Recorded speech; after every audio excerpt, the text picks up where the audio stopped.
Welcome to another parent-teacher video lesson from the earlygiftedmanual.com, a free website for homeschooled children 3 to 7 years old and their parents that promotes and develops giftedness at an early age.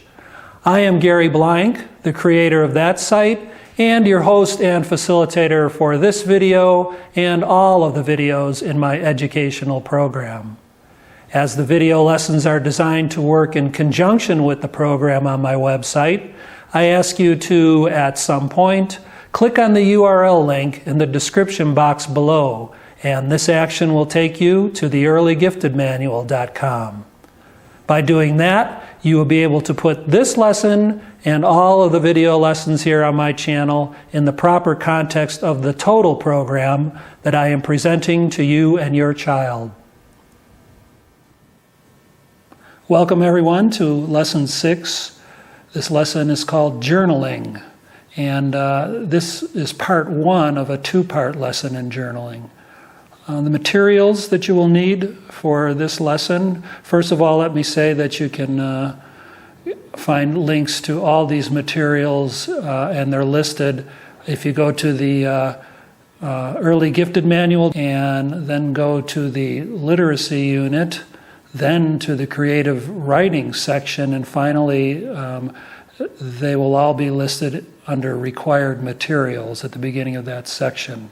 All right, you will need a piece of lined journal paper, and as you can see, this paper has a blank top, and I'll tell you why shortly.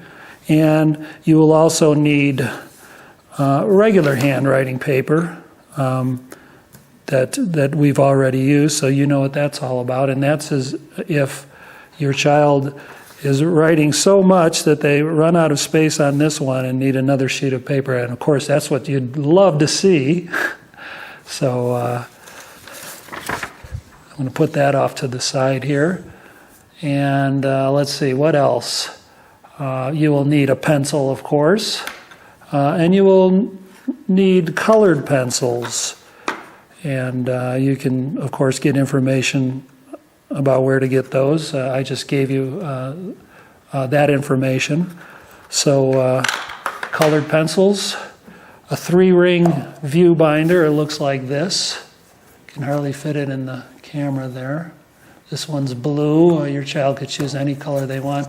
And it's a view binder because you can slip in a cover sheet on it. And I'll show you all about that shortly. And one thing you need to do before you actually begin this lesson with me is to review the creative writing section. So if you haven't done that, you should do that right now. And of course, also review it before you present the lesson to your child. Lots of good information in there. All right, we'll start with journaling with writing prompts. So what do I mean by a writing prompt? Well, you can see it right here. If I were very small, this is like giving your child a bit of help by giving him a start on his writing, because there's nothing more terrifying than a beginning writer looking at a blank sheet of paper, at least for most kids. So the writing prompts eliminate 2 of the most difficult tasks for a beginning writer, and that's, first of all, coming up with an idea and then writing the first few words. And a nice added bonus is it kind of gives your child an exemplar for what nice handwriting looks like. So they're looking at a piece of paper and getting ready to write that already has some writing on there, and that's for most kids, actually, that's very comforting. All right, here's the lesson.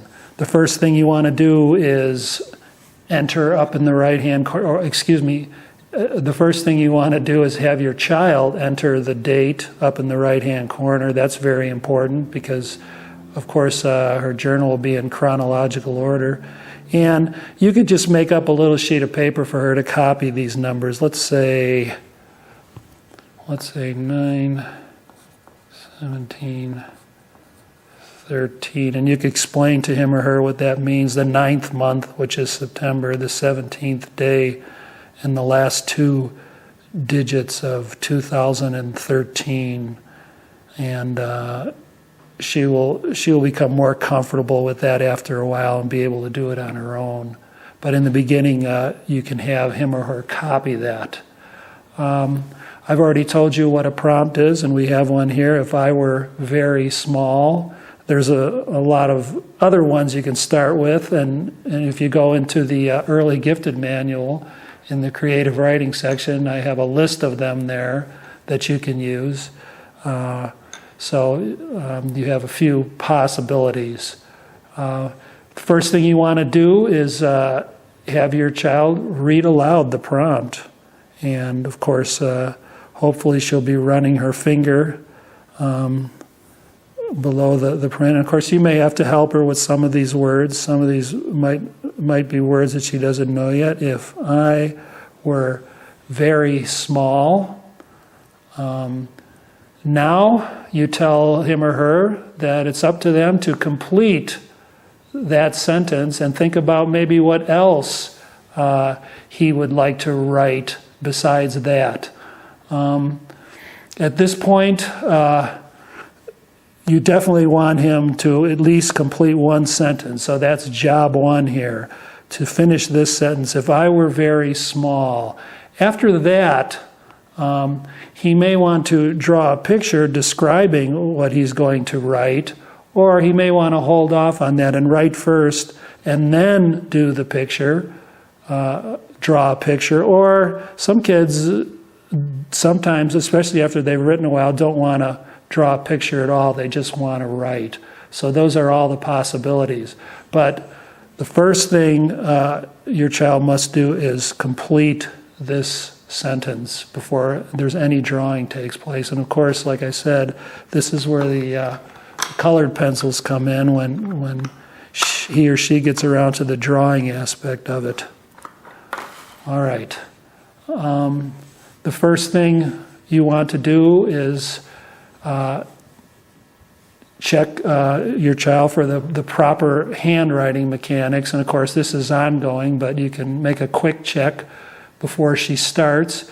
And you will probably, unless you have a very advanced child, will have to work through this word by word, letter by letter, sounding out each word. And of course, while you're doing that, you have to go back and review what you've done so far, so your child understands where she's at in her narrative, and she can continue on from there.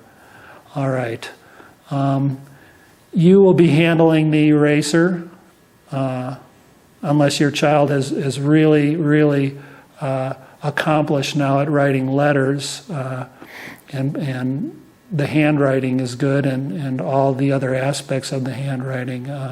You will probably need to handle the eraser, unless that's the case. All right.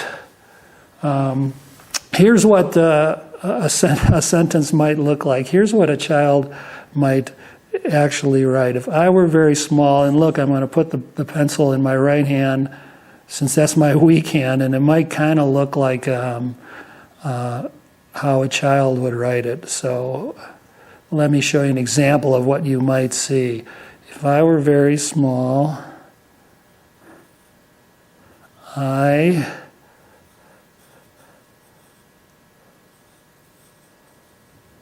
would, and kids will do this, they'll go down to the next line in the middle of a word. You'll probably see that. Live in a dollhouse. And here's what this might look like.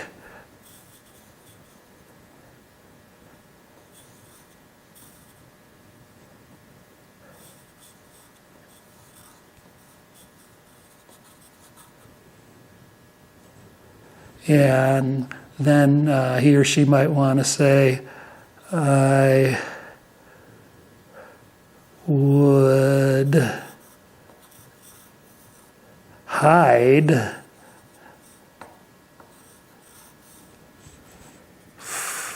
from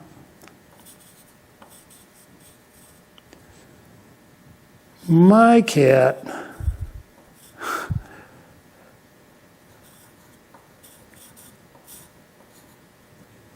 Whiskers. Whiskers.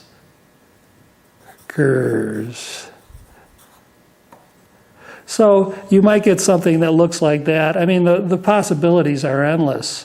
It could be much better than that. It could be much worse. I'm just trying to give you an example of perhaps what it might look like.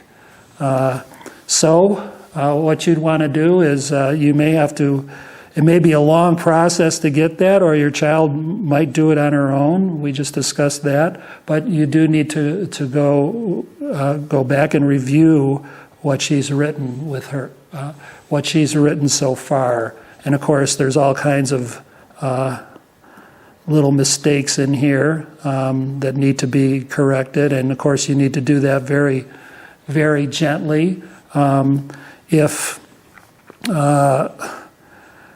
If she's just starting writing, you're going to have to let a lot of stuff go. Actually, we'll get into that in a minute as to how to go back and look at what she's just written. So when he's finally decided that he's finished writing, of course, review the whole thing in its entirety. And here's what you want to be looking for when you're looking at your child's writing, one at a time. The first thing, of course, is the writing actually intelligible? Can you read it?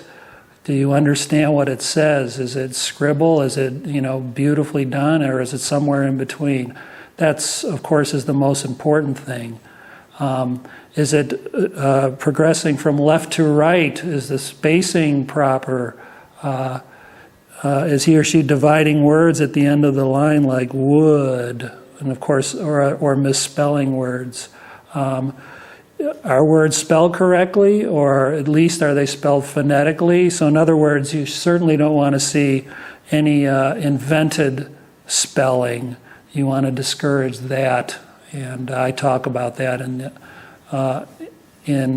the Early Gifted Manual. Capitalization and punctuation, and as you can see, there's capitals are missing here, and punctuation. Sentence structure and grammar. And lastly, handwriting. How does the handwriting look? How's the location of the letters, and are there letter reversals? Now, obviously, this is a lot of stuff. Early on, you might get through the first two things, and as your child improves, of course, you will be expecting more. So use your best judgment when you go through this list of things to look for.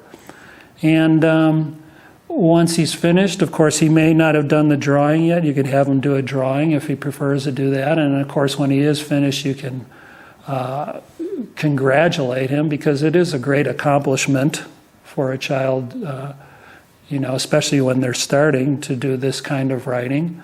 You can encourage him and tell him he's an author, just like the men and women who write the books that he loves to hear and now is reading. And that will get him or her very excited. I think we'll stop right here, and we'll take it up in part 2.